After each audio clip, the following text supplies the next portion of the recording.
Assalamualaikum warahmatullahi wabarakatuh. Kembali lagi bersama saya Aditya Ervina dan rekan saya Ibu Iren Reja Guguk dari Universitas Victory Sorong. Hari ini kami akan menjelaskan video pembelajaran pada mata kuliah Business Intelligence bab 12 pada materi Data Preprocessing dan Data Transformation. Adapun konten pembelajaran pada pertemuan ini yang pertama adalah data preprocessing, yang kedua adalah data transformation, dan yang ketiga adalah tutorial pengkodean pada bahasa pemrograman Python menggunakan tools Google Colab, dan di mana capaian pembelajaran pada mata kuliah ini merupakan mahasiswa dapat memproses dan melakukan transformasi data.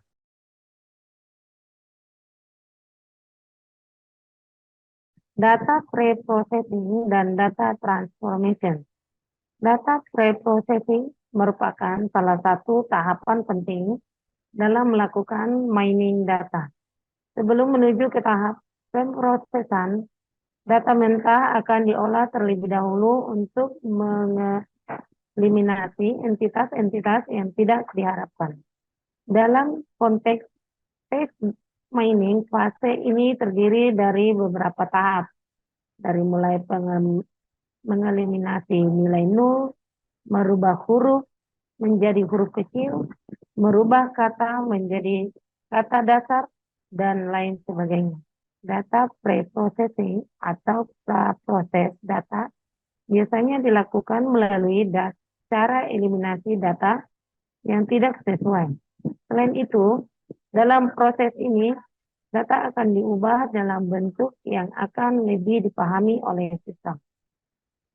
Manfaat data preprocessing.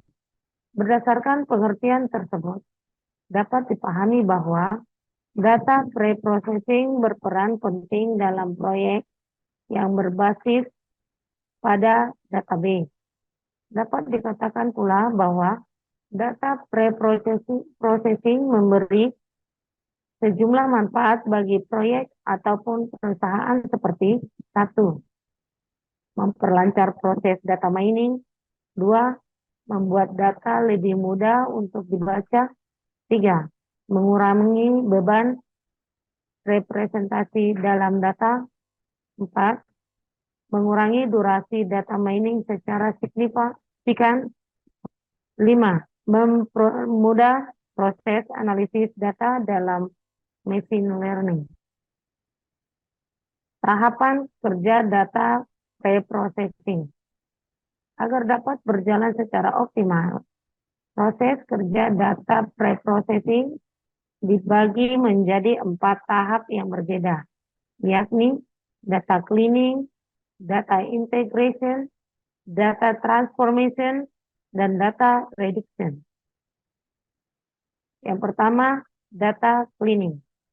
Dalam langkah data cleaning, data mentah akan dibersihkan melalui beberapa proses seperti mengisi nilai yang hilang, menghaluskan noisi data, dan menyelesaikan inkonsistensi yang ditemukan.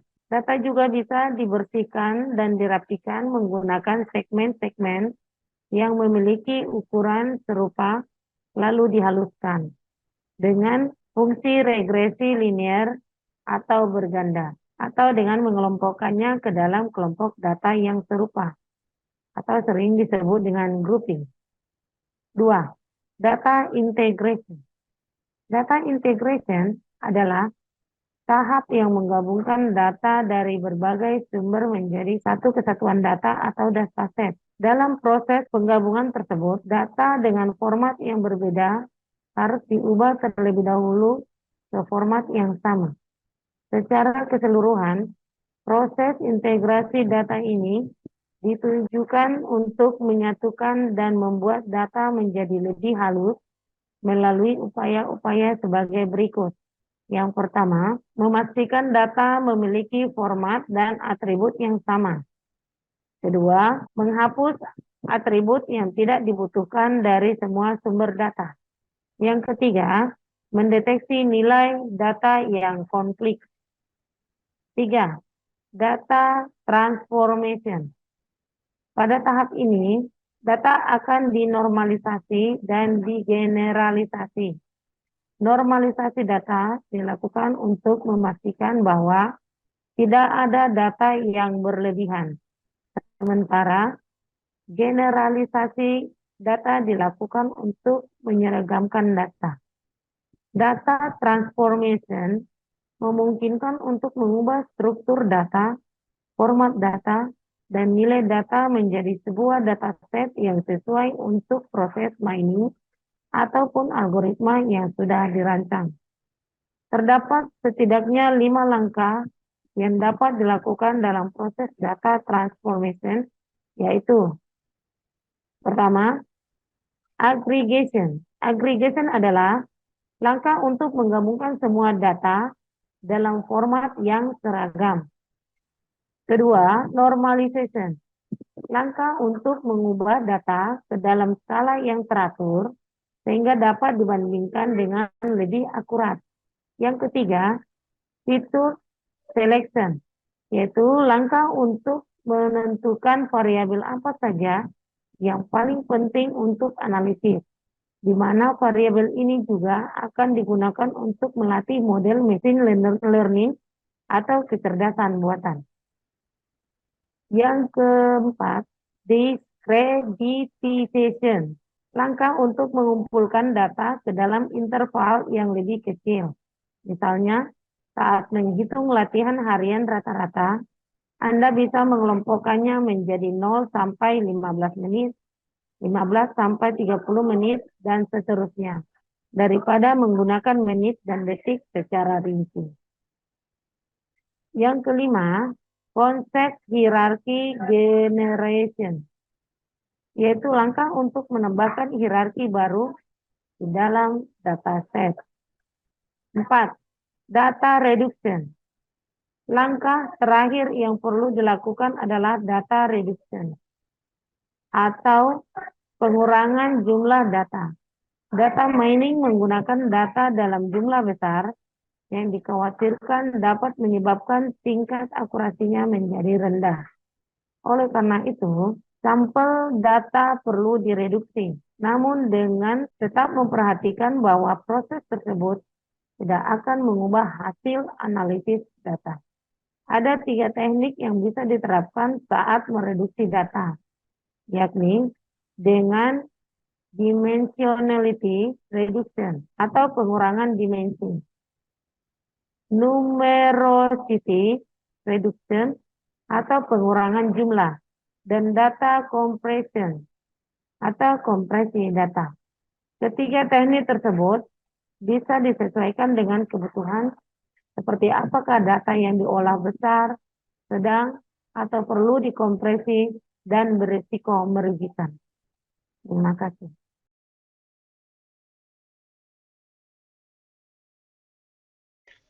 Data transformation merupakan proses pengadaan data dari sumber tertentu dan memindahkannya ke dalam konteks baru, baik di lokasi, berbasis cloud, atau gabungan dari keduanya. Ada beberapa strategi yang digunakan untuk mencapai tujuan ini, yang mungkin rumit dan sering kali dilakukan secara manual. Dalam konteks data transformation, yang kali ini akan dibahas adalah feature selections, yang dimana yang sering digunakan dalam penelitian berbasis sentimen analisis. Feature selections merupakan tahap kelanjutan dari pengurangan dimensi pada proses transformasi teks. Tahapan ini dilakukan jika dibutuhkan atau untuk melakukan optimasi pada hasil modeling yang dirasa kurang optimal. Ada beberapa jenis fitur selection yang terdapat dalam analisis sentimen, di antaranya yang menggunakan NLP dan menggunakan NLP plus non-NILP. Terdapat beberapa teknik dalam fitur selection, di antaranya yang pertama adalah part of speech tagging atau yang biasa dikenal dengan post tagging. Post tagging ini merupakan pemberian tanda sintaktik pada setiap kata yang digunakan. Dalam bahasa Inggris, jenis-jenis kata dibagi terhadap beberapa jenis, misalnya kata kerja, kata benda, dan sebagainya. Maka pada bagian post tagging ini, setiap kata diberi kelas. Misalnya kata tersebut merupakan kata kerja, seperti contoh menyapu, mengepel, mencuci, dan sebagainya. Maka kata-kata tersebut digolongkan ke dalam kelas kata kerja atau verb. Contoh lainnya adalah kata-kata benda, seperti ballpoint, buku, kertas, dan sebagainya. Kata-kata tersebut akan dimasukkan ke dalam kelas kata benda atau noun. Yang kedua adalah bag of word atau bow. Bow ini merupakan penghitungan frekuensi dari kata-kata yang sering muncul dalam sebuah dokumen. Misalnya, kata tersebut muncul sebanyak 2 kali dalam data yang kita lakukan pada tahapan analisis sentimen, sehingga kata tersebut memiliki nilai 2. Begitupun sebaliknya, jika kata tersebut muncul hanya 1 kali, maka kata tersebut hanya memiliki nilai 1. Sejatinya, teknik ini hanya menghitung jumlah frekuensi kemunculan kata tersebut pada dokumen. Yang ketiga adalah TF-IDF atau kepanjangan dari Term Frequency Inverse Document Frequency, yang dimana TF-IDF ini merupakan gabungan dari Term Frequency dan Inverse Document Frequency. Term Frequency merupakan proses penghitungan frekuensi kemunculan kata tersebut di dalam sebuah dokumen. Sementara IDF merupakan nilai untuk mengukur seberapa pentingkah kata tersebut di dalam dokumen. Sehingga TF-IDF merupakan penggabungan dari kedua metode tersebut. Semakin sering kata itu muncul pada sebuah dokumen, maka kata tersebut dianggap penting. Begitupun sebaliknya, semakin sedikit kata tersebut muncul pada sebuah dokumen, maka kata tersebut dianggap kurang penting. Yang berikutnya adalah chi-square atau chi-square. Metode ini merupakan penyelesaian fitur yang menggunakan teori statistika untuk menguji independensi sebuah term terhadap kategorinya. Di samping itu, terdapat teknik-teknik seleksi fitur yang lainnya yang dapat juga digunakan di dalam penelitian analisis sentimen.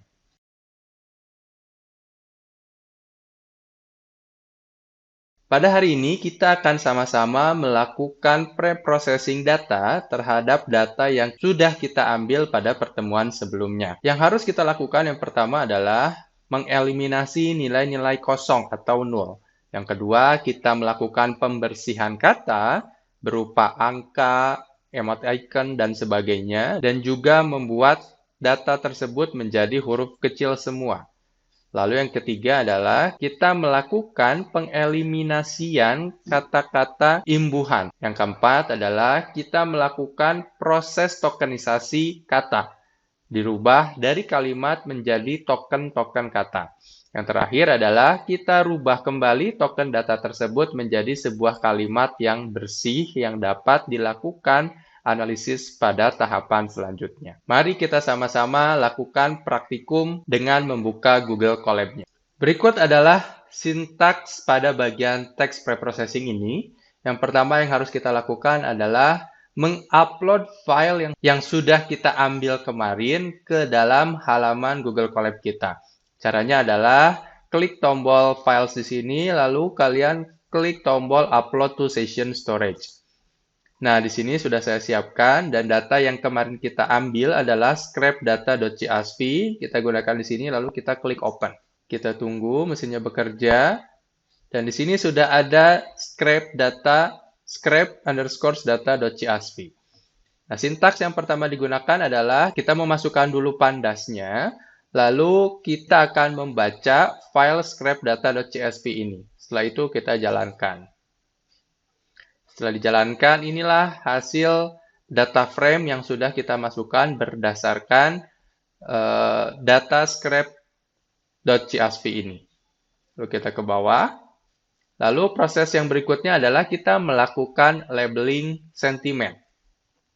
Dalam penelitian analisis sentimen ini, tujuannya adalah untuk mengklasifikasikan ujaran berbentuk positif atau negatif. Sehingga pada hal ini kita ambil komentar dengan rating 3 ke bawah, maka kita beri label negatif. Begitupun dengan komentar dengan rating 4 ke atas, maka kita berikan label positif. Sehingga jika bintangnya 1, 2, atau 3, maka labelnya akan negatif. Dan jika komentarnya diberi bintang 4 atau 5, maka labelnya akan positif. Lalu kita jalankan di sini. Setelah itu kita ke bawah lagi. Nah, di sini kita akan melakukan save data terhadap data yang sudah diberi label yang berbentuk seperti ini. Ya, namun data ini tentunya masih belum bersih, belum melalui tahapan preprocessing.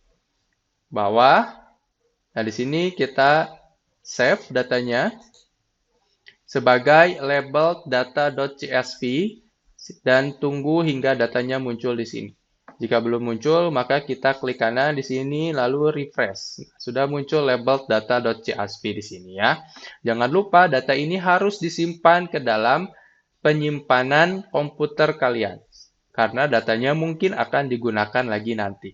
Caranya seperti biasa, double klik di sini, lalu klik di sini, lalu klik download. Setelah datanya disimpan, kita kembali lagi ke dalam sintaksnya. Nah, di sini kita mulai melakukan data cleaning. Ya, yang pertama di sini kita import lagi library pandasnya. Lalu kita munculkan lagi datanya ke bawah. Nah, di sini ada, kalau dilihat di sini ada nilai none ya. None itu apa? Nanti saya jelaskan berikutnya. Berikutnya di sini kita ingin menampilkan informasi detail tentang data frame. Nah, dengan cara mengetikkan sintaks mydf underscore my underscore df titik info, kurung buka, kurung tutup. Sehingga di sini hasilnya terlihat. Lalu, nah di sini kita lihat juga untuk menampilkan setiap baris yang memiliki nilai 0. Nah, none itu adalah nilai 0 atau kosong. Sehingga data-data tersebut itu merupakan data-data yang tidak bisa digunakan. Hal yang pertama yang kita harus lakukan adalah untuk mengisi nilai-nilai kosong tersebut. Sehingga tidak lagi ada nilai 0 pada data yang kita dapatkan. Oke. Lalu yang berikutnya kita jalankan lagi di sini my data frame. Lalu kita jalankan lagi di sini untuk menjelaskan data frame-nya seperti apa. Datanya ada 1000 ya.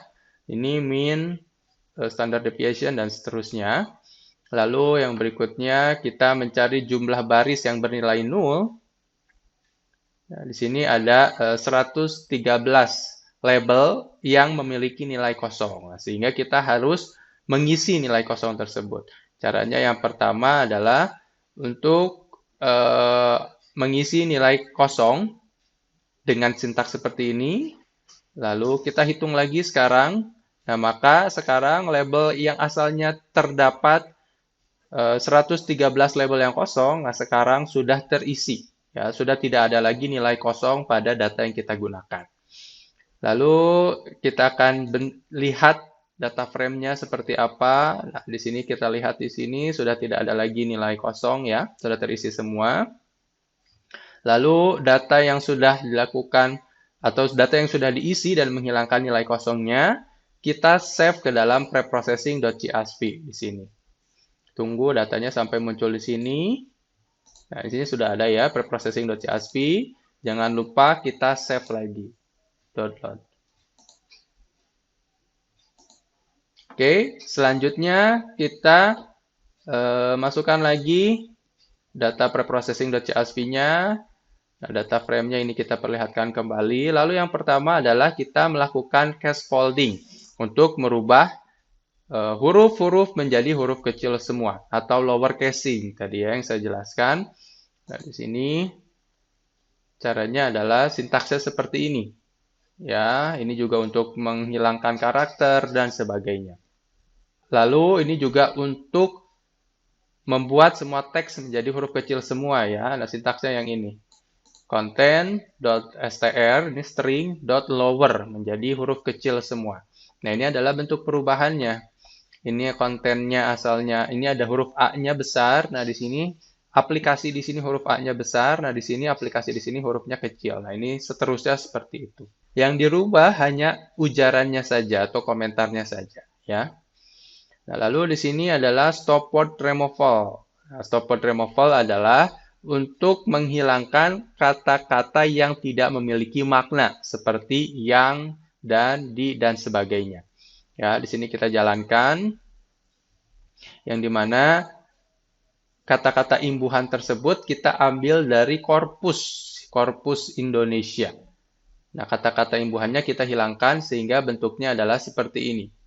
Ya. Nah, contoh adalah aplikasinya bagus membantu kita lebih mudah untuk bla bla bla bla bla. Nah, di sini menjadi aplikasinya bagus membantu mudah transaksi online. Nah, di sini kata-kata kita dihapus dalam proses stop words ini, ya. Lalu yang berikutnya adalah tokenizing. Nah, tokenizing adalah merubah kalimat menjadi token-token kata. Kita jalankan di sini, kita import library-nya LTK. Nah, lalu ini proses text tokennya. Nah, asalnya teks setelah stop word seperti ini, lalu dirubah menjadi huruf token seperti ini. Nah, aplikasi membantu pesan Gojek dan seterusnya. Nah, ini dirubah menjadi aplikasi membantu pesan Gojek, Gokar, dan seterusnya. Lalu di bawah, nah kita lakukan stemming dengan cara kita menginstal dulu sastrawinya, pip install sastrawi. Lalu ke bawah, kita tunggu sampai hasilnya selesai. Nah, setelah selesai, maka yang berikutnya kita akan memasukkan streamer factory ya dari sastrawinya dengan cara seperti ini. Nah, setelah dimasukkan, maka kita lakukan proses stemmingnya. Nah, ini sintaksnya cukup panjang. Kita merubah teks tokennya tadi menjadi kalimat kembali. Nah, ini prosesnya bisa dilihat di sini. Kita tunggu sampai hasilnya selesai. Setelah melakukan pemrosesan pada tahap stemming ini dengan waktu tempuh 6 menit 13 detik, maka hasilnya adalah seperti ini. Nah, ini merupakan data frame yang ditampilkan untuk melihat hasil dari proses stemming setelah melalui tahap proses tokenisasi. Jadi seperti ini, ya. Lalu yang berikutnya adalah kita akan lakukan pengeliminasian emot icon, ya, dengan cara seperti ini. Kita jalankan. Nah, ini untuk menghilangkan teks-teks yang berbentuk emot icon. Nah, setelah itu, lalu kita simpan datanya menjadi preprocessing result.csv. Kita jalankan di sini, tunggu hingga muncul di sini. Nah, preprocessing result, jangan lupa kita save juga datanya. Download. Nah, data ini akan kita gunakan untuk kepentingan pengkodean pada pertemuan berikutnya. Proses-proses preprocessing telah kita laksanakan. Ada beberapa pertanyaan yang sering muncul. Pak, apakah dengan tahapan preprocessing yang sudah kita laksanakan, datanya benar-benar bersih dan dapat kita lakukan dan dapat kita andalkan untuk melakukan proses analisis sentimen? Tentu saja belum. Maka dari itu ada tahap text transformation atau pada tahap feature selection untuk mengeliminasi lebih lanjut data-data yang tidak diperlukan atau memperbaiki data-data yang kurang benar. Pada hasil preproses yang baru saja kita lakukan, masih terdapat banyak sekali kata-kata yang belum normal. Contohnya adalah seperti penggunaan kata-kata slang word atau singkatan, atau kata-kata yang tidak ditulis secara benar atau typo. Contohnya adalah kata-kata seperti BGS, kata singkatan ya, yang dalam arti mungkin maksudnya orang tersebut merujuk kepada kata bagus. Kata bagus di dalam Kamus Bahasa Indonesia itu merupakan sebuah kata positif. Sehingga kata tersebut seharusnya dinormalisasi kata BGS menjadi kata bagus agar dapat diidentifikasi oleh model yang kita buat nantinya. Nah, kegiatan itu memang membutuhkan waktu yang lebih banyak sehingga disebut supervised learning atau pembelajaran yang diawasi. Nah, dalam kegiatan hari ini, saya harapkan kalian akan belajar lebih lanjut dari contoh yang saya berikan, sehingga saya harapkan data yang kalian dapatkan akan lebih bagus untuk menunjang hasil akurasi pada model yang kita buat nantinya. Terima kasih, semoga videonya bermanfaat. Wassalamualaikum warahmatullahi wabarakatuh.